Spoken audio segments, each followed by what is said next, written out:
नमस्कार दोस्तों, स्वागत है आपका हमारे इस YouTube चैनल सरल हिंदी ज्ञान टेस्ट सीरीज़ में। तो आज हम बात करेंगे ग्राम विकास अधिकारी का जो आज एग्ज़ाम हुआ था 27 दिसंबर का।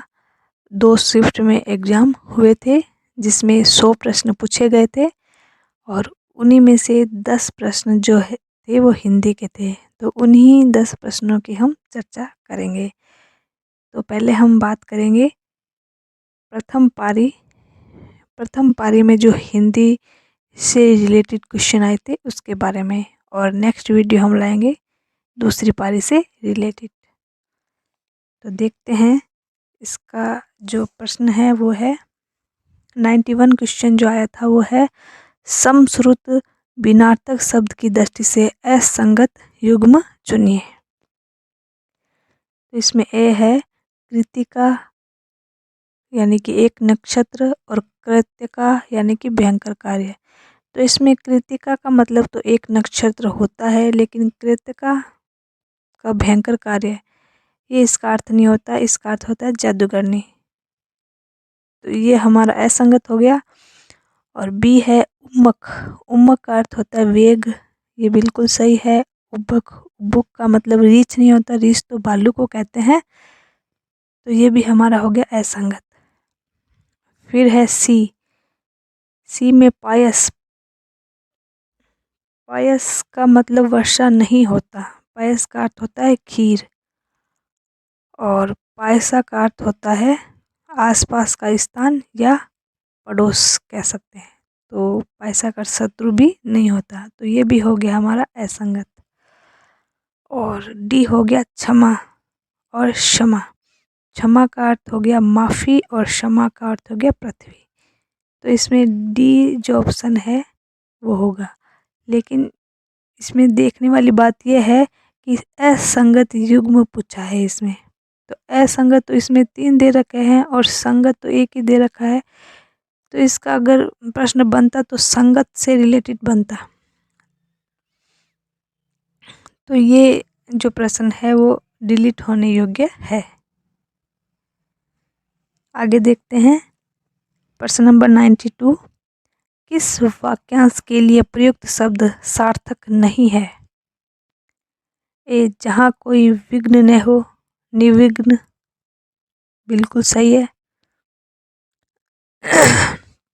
भी जिसे जीतना आसान हो, दुर्जय। देखो यहाँ सार्थक नहीं है। जिसे जीतना आसान हो उसे तो जय कहते हैं, और दुर्जय किसको कहते हैं? जिसे जीतना कठिन हो। तो इसमें हमारा बी ऑप्शन सही हो जाएगा। प्रश्न नंबर 93। निम्न में से किस विकल्प के सभी शब्द शुद्ध है? इसमें देखो मुनेश्वर और निरुत्साही। तो इसमें मुनेश्वर शब्द तो सही है, लेकिन निरुत्साही नहीं होता, निरुत्साह होता है होगा यहाँ पर। ई की मात्रा नहीं लगेगी पीछे। तो ये हमारे इसमें ये शुद्ध नहीं है, तो ये ए गलत हो जाएगा। और बी में हस्तक्षेप और तिरस्कार, ये दोनों ही शब्द गलत है। हस्तक्षेप और तिरस्कार होएगा, तो ये भी हमारी शुद्ध नहीं है। और सी में है द्रौपदी और निर्भिमान। तो द्रौपदी शब्द भी सही है और निर्भिमान शब्द भी शुद्ध है। तो इसमें जो राइट आंसर हो जाएगा वो सी हो जाएगा। और डी देखो प्रामाणिक और ध्येयता दे रखा है। तो ध्येयता शब्द तो ठीक है, लेकिन प्रामाणिक में एक प्रत्यय लगने से ये प्र नहीं होगा, प्रा होगा। तो यहाँ होगा प्रामाणिक। तो नेक्स्ट देखते हैं 94। विलोम शब्द की दृष्टि से अनुचित युग्म का चयन कीजिए। इसमें भी अनुचित देखना है। अभ्यंतर,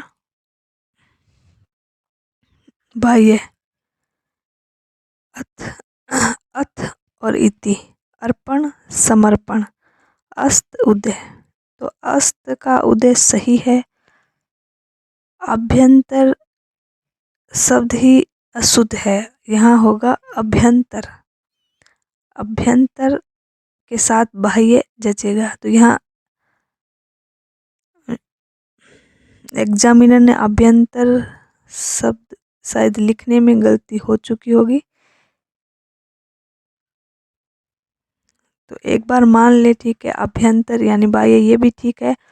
और बी अथ इति, ये भी ठीक है। और यहाँ पर अर्पण और समर्पण, ये युग्म सही नहीं है, क्योंकि अर्पण का विलोम शब्द होगा ग्रहण और समर्पण का विलोम शब्द होगा विरोध, यानी कि अस्वीकृति। आगे देखते हैं 95। प्रत्यय की दृष्टि से असुमेलित विकल्प बताइए। प्रत्यय की दृष्टि से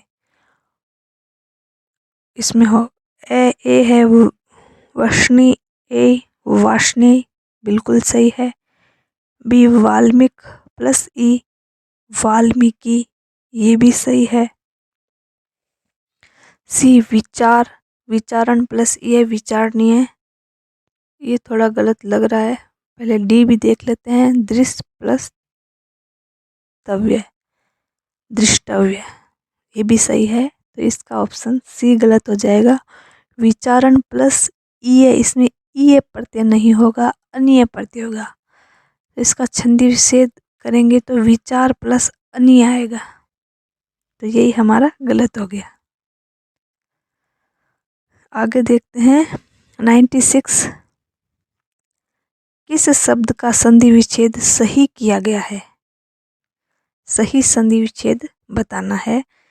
ए व्योवर्ध, व्योवर्ध का व्यो प्लस वर्ध, ये गलत है, वय प्लस वृद्ध होगा।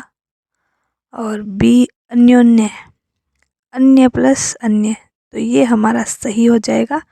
अन्य प्लस अन्य सही है।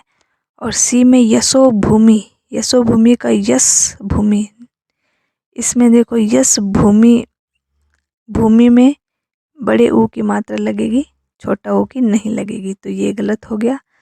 और डी सिरो भाग, सिरा प्लस भाग, नहीं, सिरा नहीं होगा, सिर होगा, सिर प्लस भाग। आगे देखते हैं 97। समास विग्रह की दृष्टि से असुमेलित विकल्प का चयन कीजिए।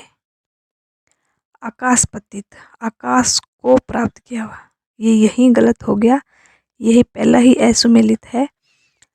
आकाश से प्राप्त किया हुआ, आकाश को नहीं होगा, यहाँ पर सिर्फ इतना ही है, सेल होगा यहाँ पे।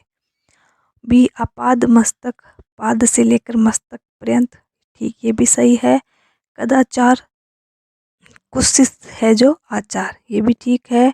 और डी चतुष्पद, चार पंथों का समूह है, ये भी सही है। आगे है 98 प्रश्न। तत्सम तद्भव की दृष्टि से कौन सा युग्म सही नहीं है? इसमें नहीं बताना है। दृष्टिका यानी कि दाढ़ी सही है, दृष्टिका से ही दाढ़ी बना है। और गोधूम गाहक, ये गलत लग रहा है, गोधूम का होगा गेहूं। और गाहक तत्सम शब्द, गाहक तद्भव शब्द है, लेकिन इसका तत्सम शब्द होगा ग्राहक। गाहक का तत्सम शब्द होगा ग्राहक। और गोधूम का जो तद्भव शब्द होगा वो गेहूं होगा। तो यहाँ युग्म ये सही नहीं है, बाकी सब सही है। से बधिर का बहरा है, सही है। पाषाण का पाहन सही है। प्रश्न नंबर 99 है। निम्न में से किस विकल्प के सभी शब्द परस्पर पर्यायवाची शब्द नहीं है? नहीं है वो बताना है। ए अंबिका और गौरी, ये दोनों आपस में है, क्योंकि ये पार्वती के पर्यायवाची शब्द है। और सची और पुलोमजा, ये जो है वो इंद्राणी, इंद्र की पत्नी, उसके पर्यायवाची शब्द है। चंडी और कालिका, ये भी सही है, ये दुर्गा के पर्यायवाची शब्द है। इसमें डी सिंधुजा और गिरा, ये पर्यायवाची शब्द आपस में मेल नहीं खाते, क्योंकि सिंधुजा जो है वो लक्ष्मी का पर्यायवाची शब्द है और गिरा सरस्वती का पर्यायवाची शब्द है। तो आज का हमारा लास्ट प्रश्न है नंबर 100। तबेले की बला बंदर के सिर उक्त लोकोक्ति का उचित भावार्थ है। तबेले की बला बंदर के सिर, यानी कि इसका बी हो जाएगा अपराधी कोई और किसी सजा मिले किसी और को, है ना, अपराधी कोई और किसी और को सजा मिले। तो दोस्तों मिलान कर लीजिए आपके कितने आंसर सही हो रहे हैं, प्लीज़ कमेंट करके ज़रूर बताएं। और मेरे इस चैनल पर सेकंड ग्रेड हिंदी की टेस्ट सीरीज चल रही है, तो उसको भी प्लीज़ ज्वाइन कीजिए। तो आज के लिए इतना ही। कल हम दूसरे शिफ्ट के 10 प्रश्नों को लेकर आएंगे। तब तक के लिए जय हिंद, जय भारत।